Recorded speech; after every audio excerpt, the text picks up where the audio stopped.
নমস্কার। তো আমি প্রথম ভিডিও দিয়েছিলাম, তো সবাই আমায় খুব সাপোর্ট দিয়েছো, সবাই শেয়ারও করেছে, অনেকে সাবস্ক্রাইবও করেছে। তো সেখান থেকে ইন্সপায়ার হয়ে আমরা আজকে সেকেন্ড ভিডিও করছি। তা সেকেন্ড ভিডিওতে জেনারেলি আজকে কি আলোচনার মধ্যে রাখছি, যে সামনে আমাদের পরীক্ষা আছে মাধ্যমিক, এবং তার টেস্ট সিলেকশন চলছে, বা যে কোনো ক্লাসেরই আমাদের পরীক্ষা চলে। তো আজকের যে আমরা আলোচনাটা করব, যে আমরা পরীক্ষার প্রস্তুতি কেমন করে করব।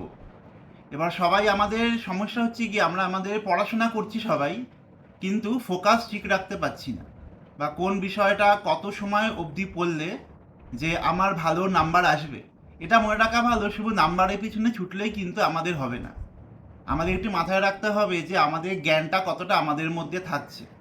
নলেজ যদি আমাদের মধ্যে থেকে যায়, নাম্বার মার্কস কিন্তু আমাদের এমনি সেটা ক্যারি ফরওয়ার্ড করে নিয়ে যাবে।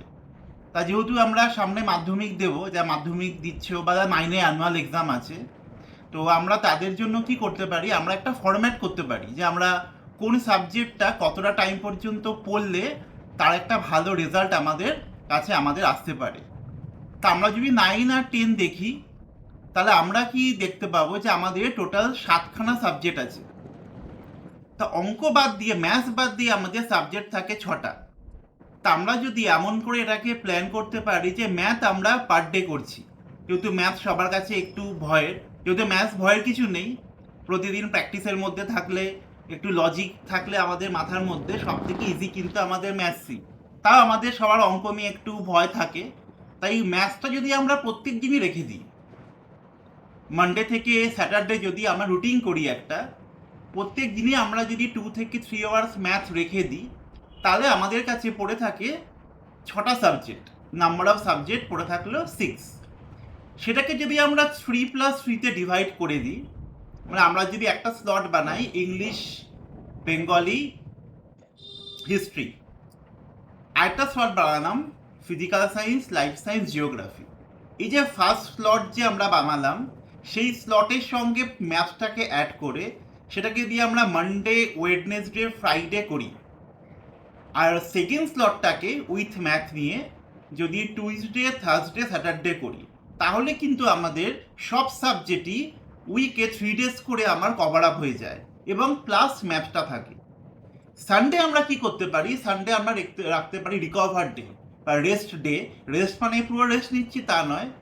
আমি মনে করি 6 দিন খুব ভালো করে পড়াশোনা করলে একটা দিন কিন্তু আমরা রিল্যাক্স করতেই পারি।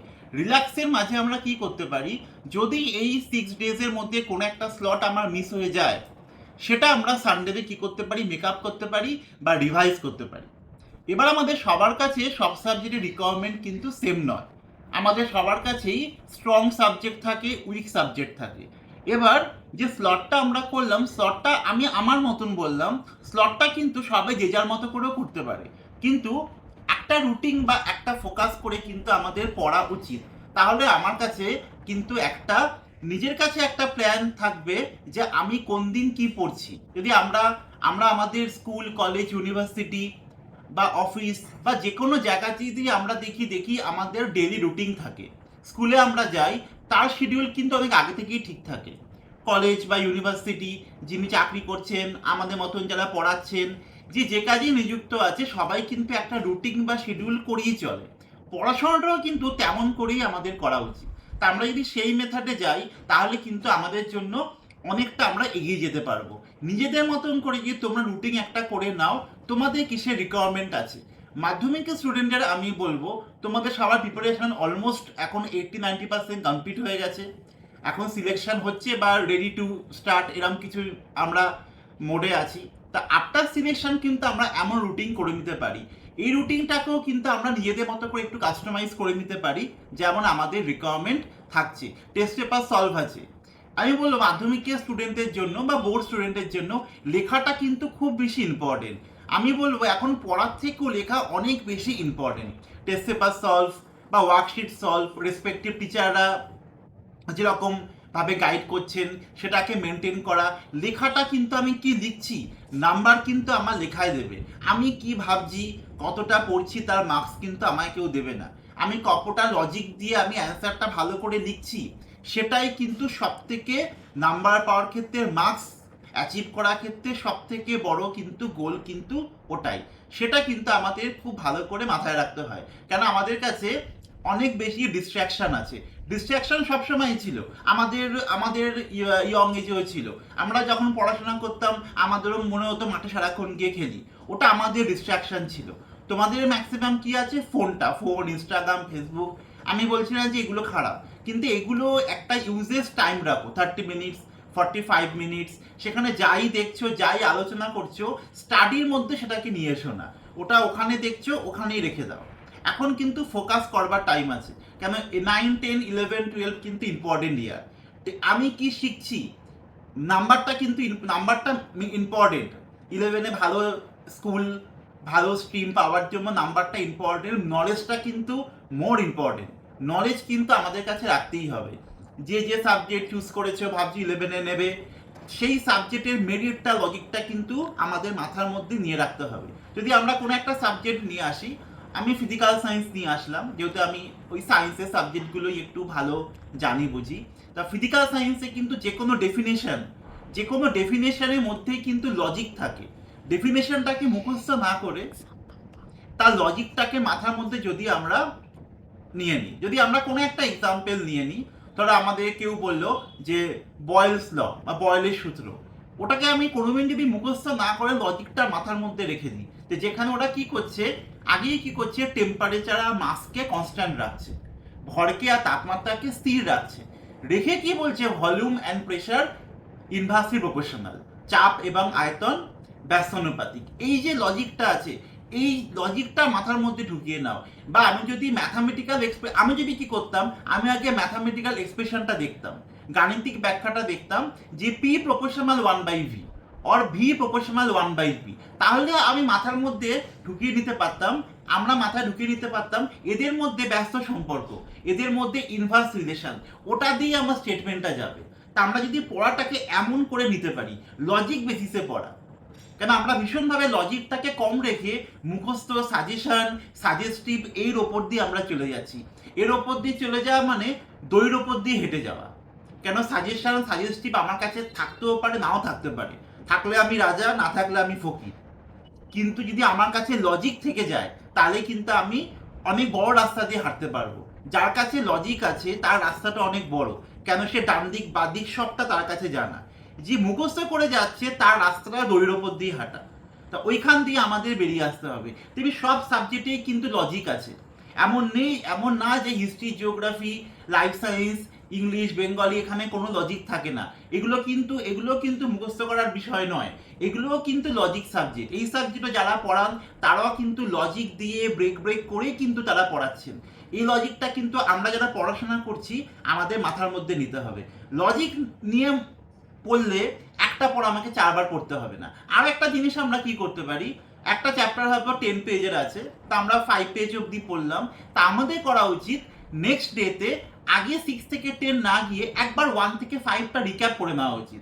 আমরা যারা সিরিয়াল, ওয়েব সিরিজ এইসব তোমরা এখন দেখবে যখন কোনো কিছু স্টার্ট হয় ওরাও রিক্যাপ করে নেয়। কেন রিক্যাপ করে নেয়? মাঝখানে যদি কেউ গ্যাপ দিয়ে নেয় তাহলে কিন্তু তার মনে পড়ে যায় কি হয়েছে আগে। এটা কিন্তু আমরা নিজেদের ইউজ করতে পারি। যখন ফোন ঘাটছি তখন ফোনের ভালো জিনিসটা আমাদের নিতে হবে, ওই রিক্যাপটা কিন্তু আমরা পড়াশোনাতেও করতে পারি সব সাবজেক্টের ক্ষেত্রেই। তাহলে কি হবে, ওই চ্যাপ্টারটা প্রিপারেশন অনেকটা ভালো থাকে। বিশেষ করে চ্যাপ্টারগুলো অনেক বড়, 20-30 পেজেসে, সেখানে আমরা কেউই একসঙ্গে 20-30 পেজ কভার করি না, কেন আমরা তো রোবট নই, এআই নই, উই আর হিউম্যান বিং।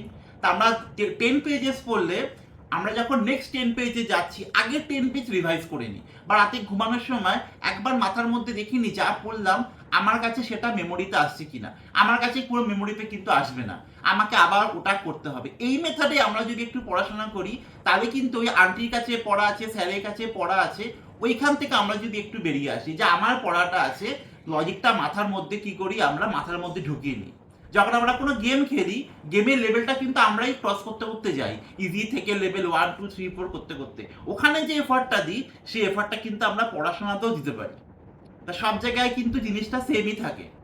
আমরা আমরা যে যাই কাজ করি না কেন সব জায়গাতেই তাই হয়, ইজি থেকে শুরু করে আস্তে আস্তে টাফ হয়ে যায়। আর যখন টাফ হয়ে যায় তখন দেখতে হয় শুরুর থেকে আমি কি ভালো কাজ করেছি। তা ওই জায়গাটা যদি আমরা মেনটেন করি, রেজাল্ট কিন্তু আমরা ভালো করতে পারি। তাই তোমরা একটু প্ল্যান করো, তিনটে সাবজেক্ট নাও, সাথে ম্যাথস নাও, তেমন করে প্র্যাকটিস করো। আমরা বলছি লেখা প্র্যাকটিস করাটা অনেক বেশি জরুরি, টাইম ম্যানেজমেন্ট করে। আমরা আগের দিন ম্যাথসের ভিডিও করেছিলাম, আমার একটা ফিজিক্যাল সায়েন্সের ইচ্ছা আছে একটা ভিডিও করার, যে কিরকম ভাবে লিখলে কোন কি পয়েন্টটা টাচ করলে। সব কি পয়েন্টে একটা করে টাচ থাকে। যদি আমাকে কেউ বললো যে why NaCl is a ionic compound, কেন NaCl একটা আয়নীয় যৌগ, তা আমাকে মেনশন করতেই হবে যে NaCl is able to break to Na plus and Cl minus. NaCl Na plus Cl মাইনাসে ভেঙে যেতে পারে। এই যে Na প্লাস Cl মাইনাস, এটাই কিন্তু কি পয়েন্ট, এবং এই কি পয়েন্টটাই কিন্তু আমি পাচ্ছি ডেফিনেশন থেকে বা সংজ্ঞা থেকে, যেখানে ওরা মেনশন করছে যে আয়নিক কম্পাউন্ড হবে সে তোমার কি ব্রেক করতে পারবে। তাই এই লজিক মাথার মধ্যে আমরা যদি রেখে দিই, তাহলে কিন্তু আমরা অনেক কম সময়তেই পড়াটাকে একটু বুদ্ধি দিয়ে কোপ আপ করে ওই টাইমটা অন্য কোনো জায়গায় দিতে পারবো। যে সাবজেক্টে আমি স্ট্রং আছি, যে সাবজেক্টে আমি ভালো আছি, সবাই সব সাবজেক্টে স্ট্রং থাকে না, সেটা আমায় কি করতে হবে, ম্যাক্স টু ম্যাক্স আমাকে অ্যাচিভ করতে হবে। ভালো মানে সেখানে আমাকে 100 অবধি আমাকে যেতে হবে। ভালো মানে এমন না যে কিছু আমার চেনা কোশ্চেন আসলেও আমি সেগুলোই পারলাম, সেটা ভালো নয়। এই পড়াশোনার মধ্যে কেউ যেও না, এই পড়াশোনা বেশি দিন লাস্ট করে না। এমন পড়াশোনা রেখে দিতে হয় যেটা আমাদের পুরো লাইফ আমাকে হেল্প করবে। কেন সারা জীবনে কিন্তু আমাদের পড়াশোনার মধ্যেই যেতে হয়, যে যাই কাজকর্ম করি না কেন সেটা কিন্তু আমাদের শিখতেই হয়।